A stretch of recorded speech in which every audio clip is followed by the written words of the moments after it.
Hi, I'm Indrajit, Solutions Architect at AWS. Thank you for joining this session, Building Customer Data Platform on AWS. Now, this is a level 200 session, so not a technical deep dive, but interesting enough to learn a few things about data. Trust me.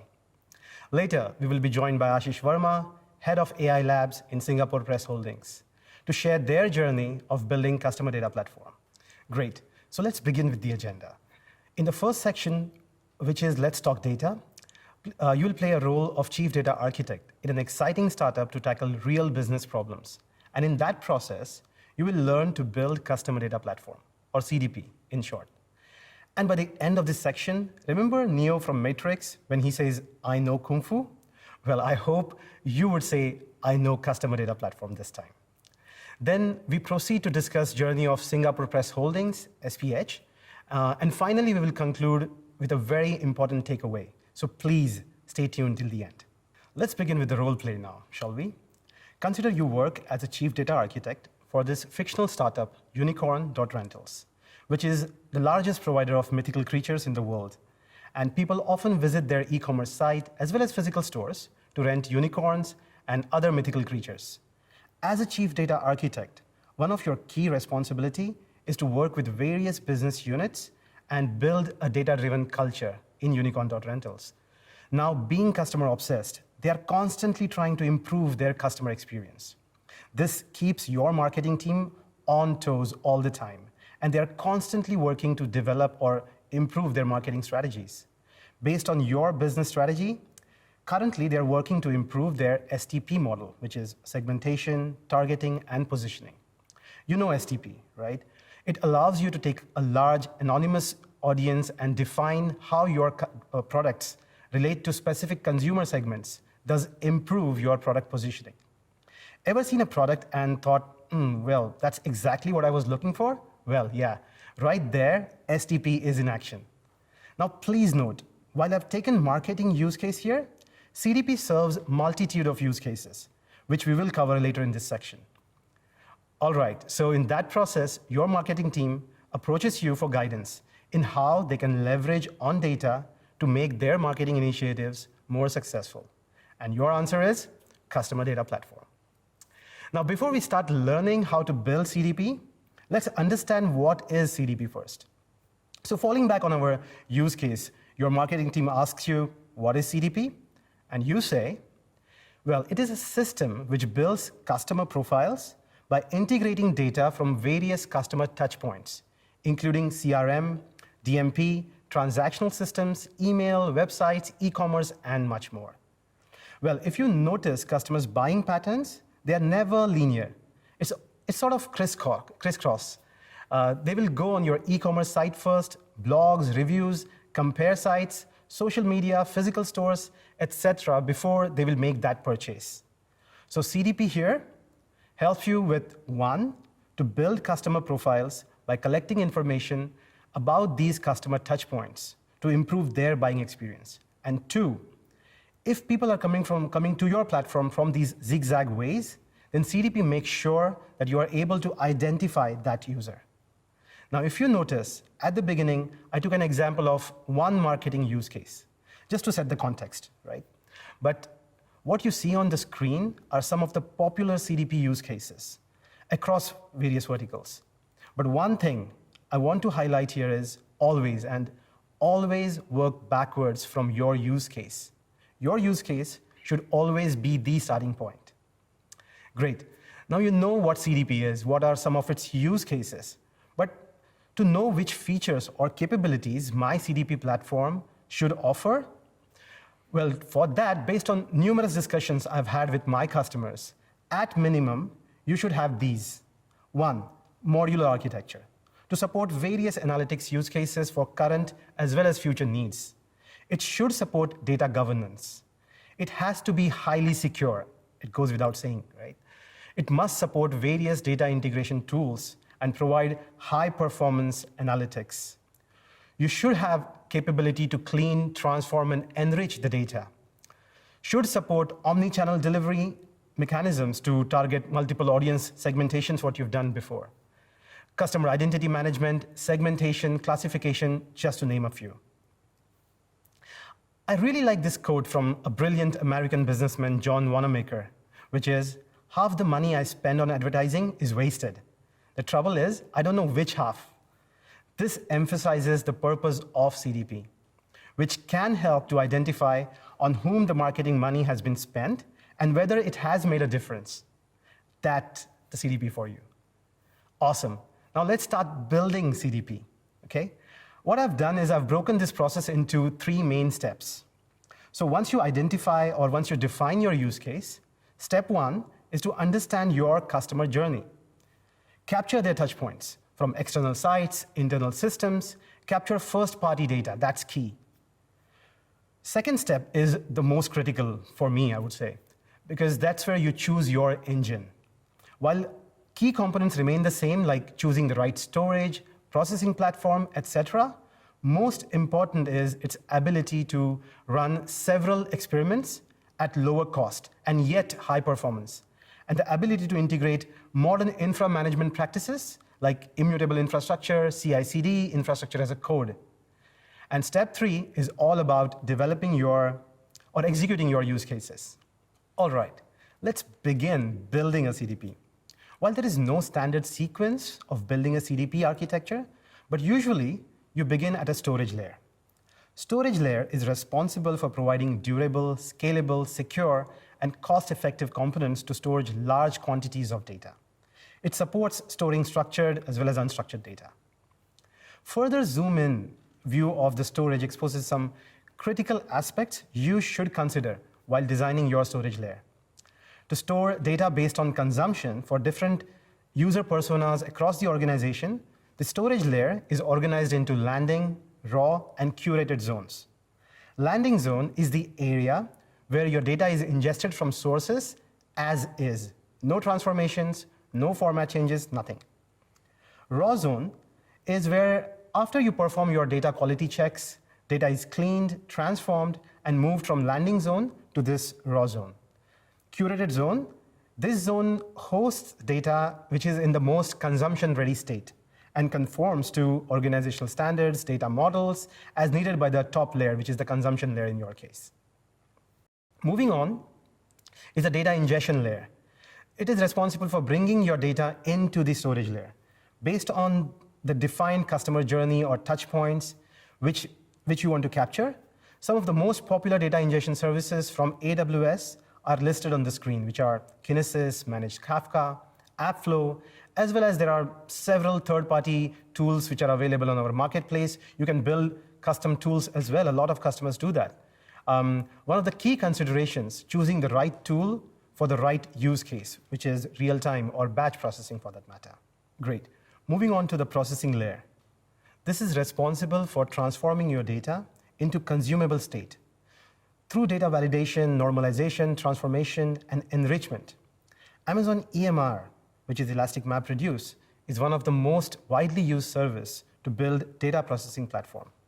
Not only because it supports various big data frameworks like Spark, Hive, etc., but the key features it supports like EC2 Spot instances, transient clusters, which further reduces your running costs.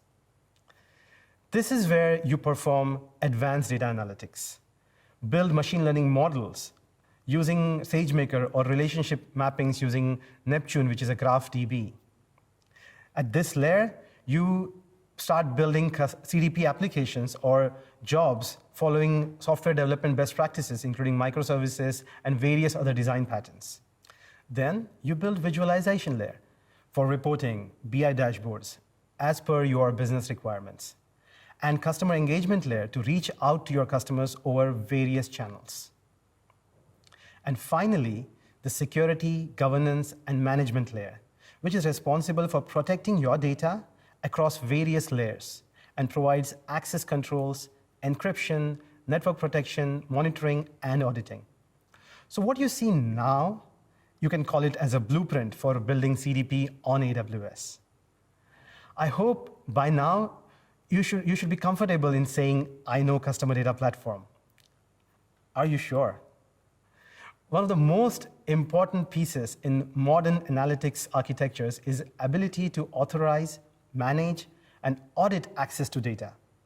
On top of this, managing security access control on all of those systems is complex, time-consuming, and error-prone. AWS Lake Formation helps make that process easier by providing a single place to enforce access controls for all your services that access your data, such as Redshift, EMR, Athena, and SageMaker. Great.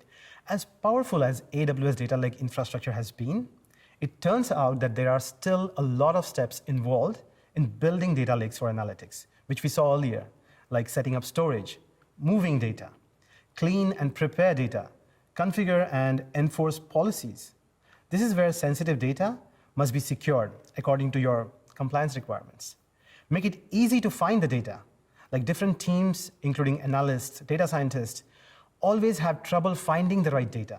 To do this, you must clearly label the data or catalog it, which you can provide to the users so they get an ability to access and analyze this data without making requests to IT. You can see each of these steps involve a lot of work because today, a lot of it is done manually. And that's why customers spend months building such platforms. Enter AWS Lake Formation, which simplifies this manual process and automates many of these steps, allowing customers to set up data lake just in few clicks, literally. This reduces the time to set up a highly secure data lake from months down to days. On that note, please allow me to welcome Ashish from Singapore Press Holdings to share their journey of building CDP on AWS. Thanks, Indrajit. Hello, everyone. I am Ashish Verma, Head of AI Labs in Singapore Press Holdings. It's my pleasure to be here, and I would like to share our journey, the building of customer data platform. So when we started our development journey, we had few questions related to why in our mind. The question like why we need CDP, and also why we need to build it in-house. And the answer to this was we needed CDP because firstly, to break down data silo. So when data is siloed, we don't get the 360 view of the customer, and hence without centralized data hub, that's a CDP, we cannot create and provide a consistent experience to the user. Secondly, we needed a platform that should provide the capabilities towards the significant dependence on the first-party data.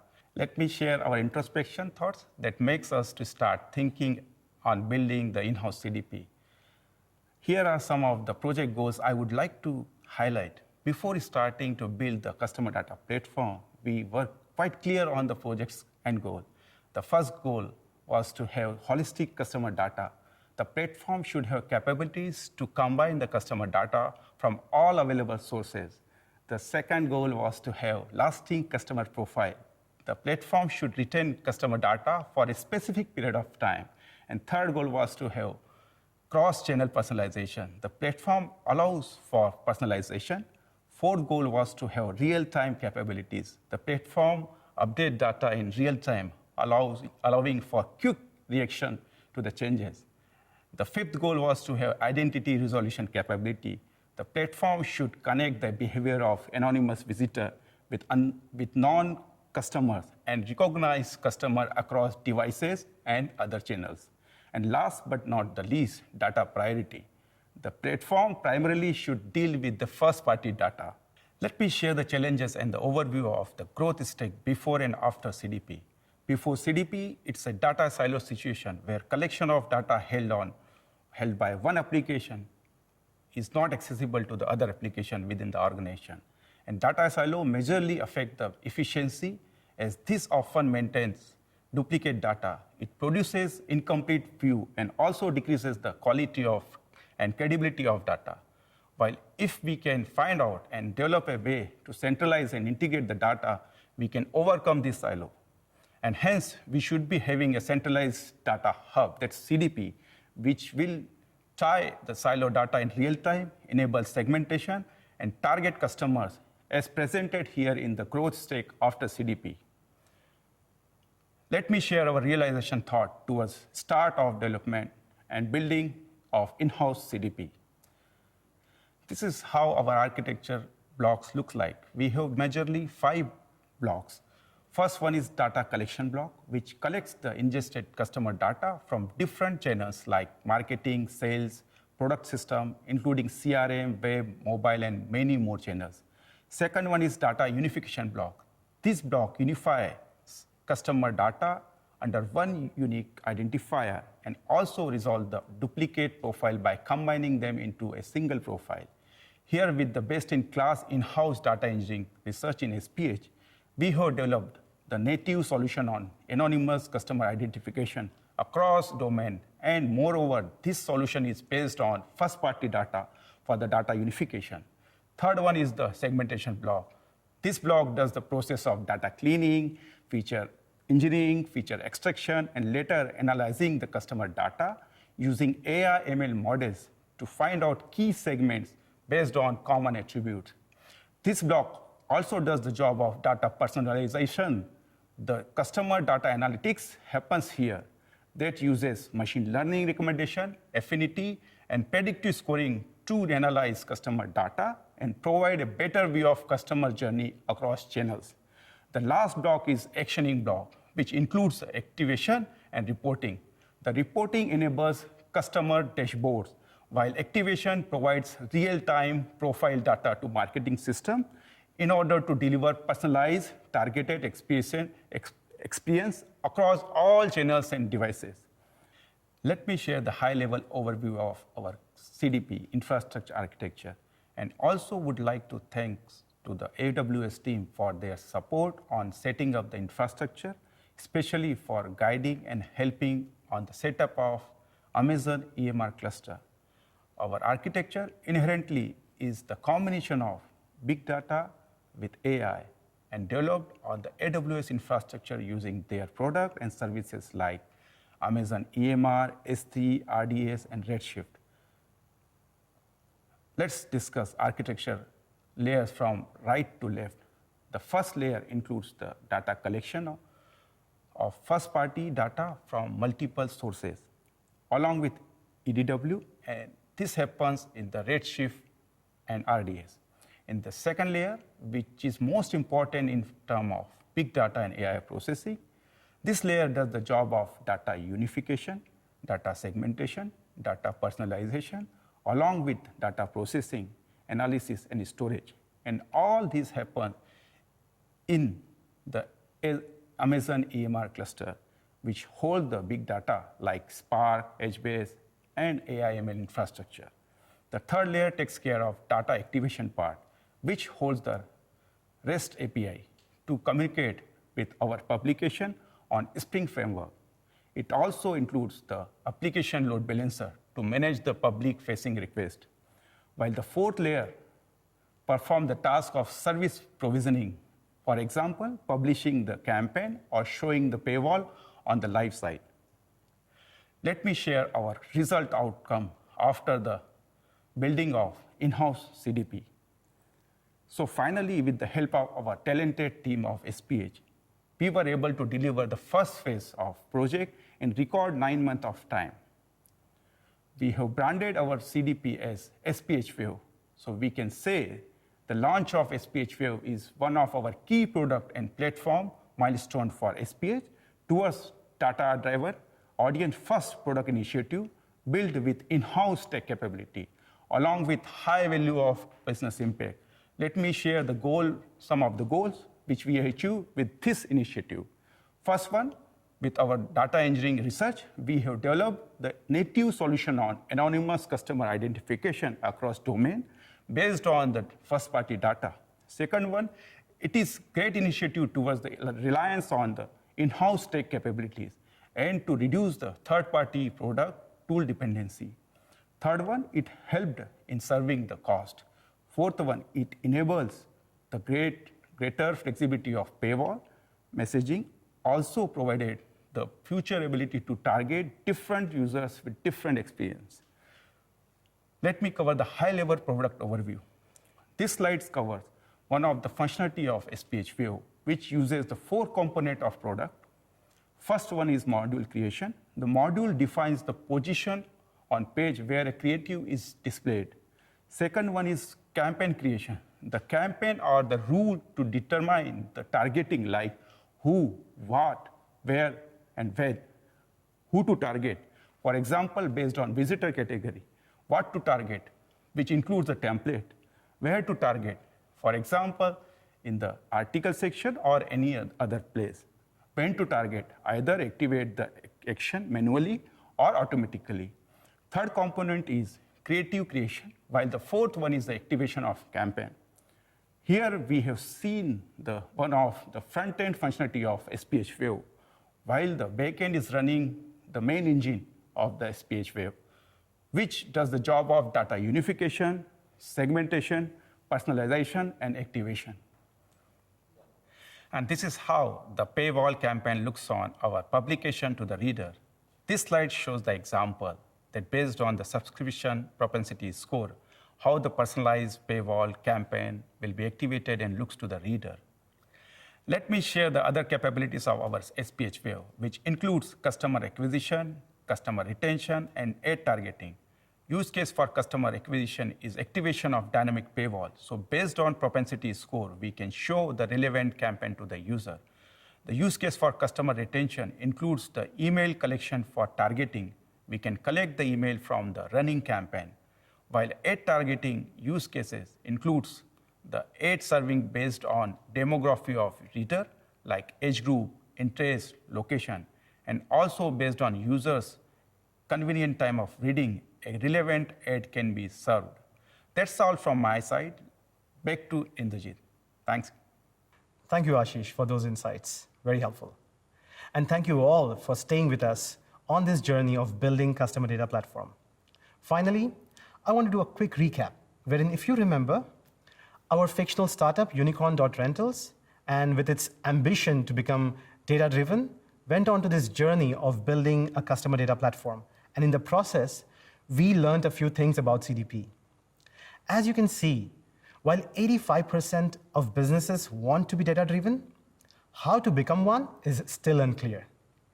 Talking to various customers, looking closely at their path to become data-driven, some were successful, some failed. But what I learned from these experiences is to be data-driven, you need to undertake 3 key initiatives. Number 1, develop a strategy and technical capability to manage sources of data, not just restricted to CDP use case, but any other which makes business sense for your organization. Step 2, work backwards.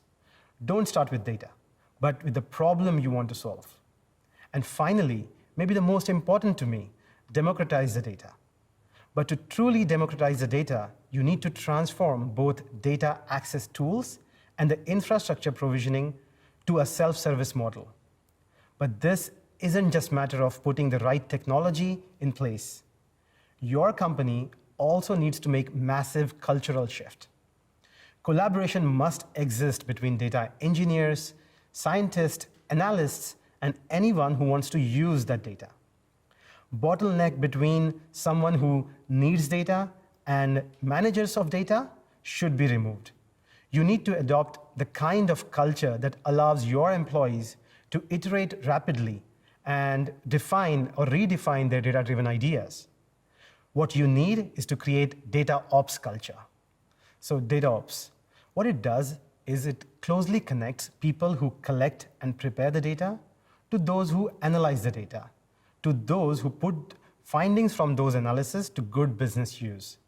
Data ops has therefore become a critical discipline for any organization who wants to be data-driven and be successful at it. And this is what I want you to take back and explore, this culture of data ops. I'll be very happy to connect with you on this in the future. Thanks again. You joined AWS Summit to learn, and you can keep learning as we offer many free, on-demand, virtual, or instructor-led courses to build your skills on the latest technologies and AWS. Please visit this link for more information. Thank you, and keep learning.